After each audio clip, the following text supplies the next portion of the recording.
force on your attacks, and of course, especially for Enchantress, right? You're busting you're buffing a big number, so you only get more gains off of it. It's going to chunk harder, so that you don't have to worry about those trades as much. Getting those big hits onto Kyna Ackerman will mean that you only have to win neutral a couple more times. Yeah, I kind of want to simplify it even a little bit further than that and just say, it's South America. They go hard all the time, just absolutely unreal. So you hear that, kids? Everyone out there, your stance matters. Your stance matters. And Kyna Ackerman is definitely taking a lot of damage early on from DB, looking solid in the scythe. But, oh, Bodvar on the edge with Kyna getting that edge guard so nicely, and the double dare will get the first stock in this matchup. Wow, Kyna Ackerman's so good at rebounding, Duke. Yeah, I mean, he's got a great kit to rebound with, great consistent tools with this sword and hammer. Of course, I mean, it's the classic. It's Bodvar. You can't go wrong with the pick. On the other side, DB, he's got the burst out character, right? Coming in with this Enchantress, you're going to be looking for those big reads for those knockouts, and that side air is going to be the stock evener. Yeah, just took way too much distance, not able to make it back. So managed to cut that stem before it was able to really flow too much. Not a ton of damage, and it's neck and neck between these two. Yeah, neck and neck 100%, but Kyna still looking so strong right now, hitting each and every single move, going for that end sig. We really don't see a lot of signatures come out from Kyna unless Kyna feels 100% certain that they're going to hit, and yet Kyna with a bit of a swing and a miss, and it opened up a nice opportunity for DB to start getting some damage and have a bit of an opportunity to come back on this stock. Yeah, Kyna went for the soul read there with the end sig, and DB's soul was in a different spot, but this time, the hammer toss! The lockdown with the end light for the hammer toss. That's something special. You don't see that every day, but DB's already coming back into this one. Has him on the corner. He's going for the unarmed KO, and he might just get it. Soft platform helping him out. Thought he was going to give him left, right, and center right there. But only 2 punches connect. Whoa! The teleport landing for DB right into the anti-airs. Man, I love Enchantress. I think Enchantress is one of the coolest crossovers in the entire game. And DB putting on a tremendous showing of this crossover as well. Again, for everyone that doesn't know, Enchantress is the crossover for Fate. And nice picking up a beautiful weapon place from the Valkyries themselves to get that orb immediately into the Sair there. And DB is able to bring this back to 1 stock. Oh, but Duke kind of starting to do what Kyna does best. Well, at the same time, Kyna needs a weapon to do what Kyna does best. And so far, DB's been starving Kyna out, but just like that, Kyna slips past, again, utilizing the soft platform of Mammoth Fortress to get underneath DB, who's playing a very strong ground game, and now Kyna's got all the control in this one. Yeah, has the weapon. Oh, no. The slide kick into the pickup, and just keeps hammering away with the hammer. Yeah, you know what? You got to stop.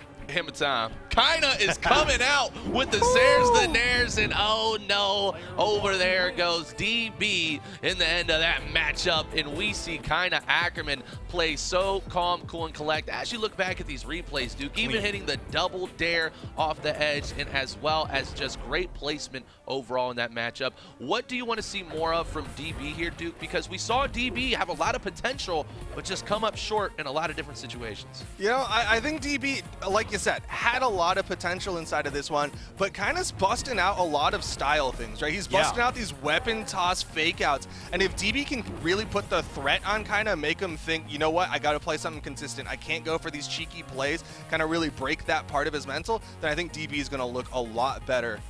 Oh, if you're looking to break mental, I'm looking at this legend lock in. DB over onto the Jae-Yun. The greatsword is out. Wow. And the chainsaw greatsword as well. I'm liking the drip. I'm liking the drip. We talked about it a little bit early on where, you know, a lot of times players, you know, it's look good, feel good, play good. And DB, you know, with a nice reset here. Oh, my God. No. No. My God. He got the touch. He got the touch. Oh my gosh. I don't even know. I felt my heart stop for a second. All right, we just highlight it. We'll cut the clip early on that one. You know, Kyna's actually just trying to get more clips. It's like if I get that clip and then you know, a little bit of time in between. We can get a second clip for the cleanup. Oh my gosh, and I was about to say, you know what, I don't hate this pick from DB onto the Jae Yun because he was one of the few who really stuck with Jae Yun when people were shifting off the meta, but right now, no. I don't think anything would work well against Kyna's. Kyna's just popping off. Oh my, it kind of just looks, Kyna's having fun now. I mean, it just looks like a shark playing with their food here, and Kyna is just each and every single time knowing where to be and what moves to do without getting punished at all. The dares, the recoveries, the Sares, TWK. Oh, this is looking not good at all for DB. Honestly, Kyna is looking like that boss, you know, you're fighting them and then your DPS just wasn't high enough and they enrage. That's Kyna right now. Kyna fully enraged. You just got to go for your next attempt. DB needs a whole team. It's a raid boss, and he needs the whole team. He needs the healer. He needs the tank. He needs someone to draw that aggro so that he can get the KO, because right now, Kyna Ackerman on the precipice of a 3-stock over DB, and he's got a lot of health still in this first stock. Yeah, and from the mental aspect here, you know, DB has to get this stock, especially being down 1-0 currently in the set. You don't want to go down 2-0 and on a 3-stock. So DB has got to find the opportunity to get the stock, but we know Kyna Ackerman is not going to make that easy. Kyna wants this 3-stock. Kyna wants a 3-stock going into game number 3 for the potential 3-0 in this matchup. But that Sayer might be it. Might actually be able to get the knockout here. Snap. Beat out the recovery. Kyna Ackerman now with the weapon advantage. There's the punish for the side air. Edge guard. Oh, no! He's so extra. You didn't need the dare. You did not need that, but you went for extra and unfortunately couldn't carry all the lemons. Kyna Ackerman gonna lose that first stock, but still, DB has a mountain to climb if he wants to close out game number 2 and not be on the cusp of getting knocked out. Oh my gosh. And, all right. Wow. DB's gonna switch off the Jae Yun, right? That swap, it just wasn't the answer. No, definitely not the answer. That's even looking stock number 1 here as they show our beautiful faces as well and our reactions to that crazy unarmed KO. Kyna Ackerman is just in a whole different world. I mean, this is a player who's here to win. I mean, and do it all. It's showing why so many people had so much faith in the Kyna Ackerman. Of course, coming in as PR number 4, there was a lot of faith in him to do well, maybe upset some of these higher 3 PRs. And of course, when you're under that number, then it's going to be so much harder. And now DB is going for the final pick, the Demon Bride, for game number 3.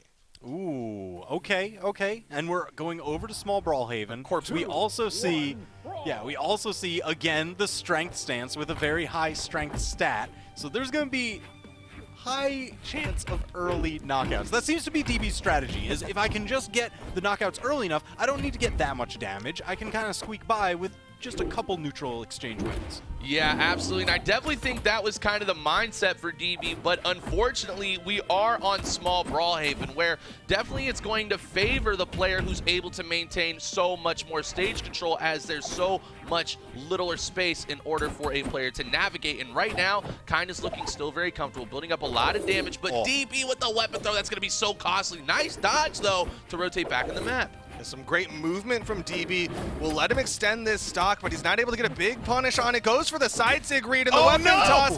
DB gonna lose his first stock and learn a valuable lesson on dodging. Yeah, when they're right above you, that weapon drop, it's gonna be coming. So, you know, serpentine.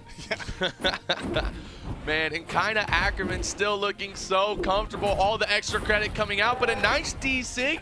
DB is still in this matchup. Remember, this is losers quarterfinals, so DB's tournament life is on the line here, and I love to see that DB is not going down without a fight. Oh, no. Oh, no, he's going down with the down sig. He's good, he's good. Oh, man. Every time, Caster's Curse. Caster's Curse. I love the disengage there from DB. Even though Kyna was unarmed, DB, he's just so sweated against Kyna Ackerman that he's like, all right, I'm going to disengage. I'm going to try to play neutral. That's why I'm going for this high strength, is for those neutral wins. And Kyna Ackerman does not care, as he's getting more damage built up onto DB. Yeah, now looking for that weapon, but DB doing a great job keeping him off it and starving it away. This could be the start of the comeback. The Scythe has the strings available to close the damage gap. Oh, but not the stock gap, as Kyna just blasted open wide. All right, so this is it. This is it. DB, this is your final stock. You are on your tournament life. Show us you got enough gas in the tank And that's a beautiful way to start using that wonderful side sig right there to make it now 1 stock to 1 stock even in game number 3 of this best of 5. And starting off with the scythe. That's the early damage that you're looking for. All those neutral air into side air, rinse, repeat. Yo, Wow. wait a minute. Wow. Catch the landing. Oh no, kind of fights his way back on stage. Oh, down but not out yet, Duke.